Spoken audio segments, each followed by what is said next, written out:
Metan haqida xabar. Assalomu alaykum aziz tomoshabin. Ushbu xabar boshqalarga ham yetib borishligi uchun video ostiga bir dona like bosib, bizga obuna bo'lib qo'ying. Diqqat qiling, hozir metan zapravka qurishga ruxsat yo'q. Bor metan zapravkalarga gaz yetkazib berisha olmayapti.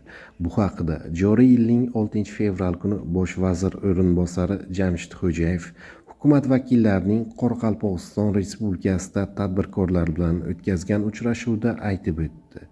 Muloqotda Amudaryo tumanida tadbirkor avtomobillar uchun elektr gaz va benzin zapravkalar qurmoqchi ekanini aytgan.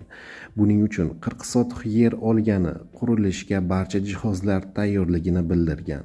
Faqatgina metan zapravka qurishi uchun Energetika vazirligidan ruxsat olishda muammo bo'layotganini aytib, masalani hal qilishda yordam so'ragan. Bosh vazir o'rinbosari Jamshid Xo'jayev bunga javoban mas'ullar ishlab turgan zapravkalarga ham gaz yetkazib bera olmayotganini aytgan. Hozir metan gaz zapravka qurishga ruxsat yo'q. Bor metan zapravkalarga bular gaz yetkazib bera olmayapti.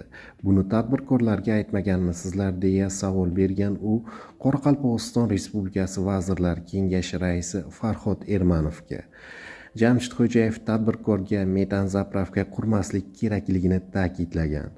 Qurganingiz bilan pulingiz shunda yotadi. Sizga metan bermaydi. Qurilishni boshlamaslik kerak. Nega buni hokimiyat aytmaydi deya yana so'roq tashlagan Bosh vazir o'rinbosari. Eslatib o'tamiz, 20-yanvar kuni havo harorati pasayishi sababli metan zapravkalar faoliyatiga vaqtincha cheklov kiritilgandi. Keyinchalik 2-fevraldan boshlab metan zapravkalar soat 10:00 dan 16:00 gacha faoliyat yuritishni boshlagan.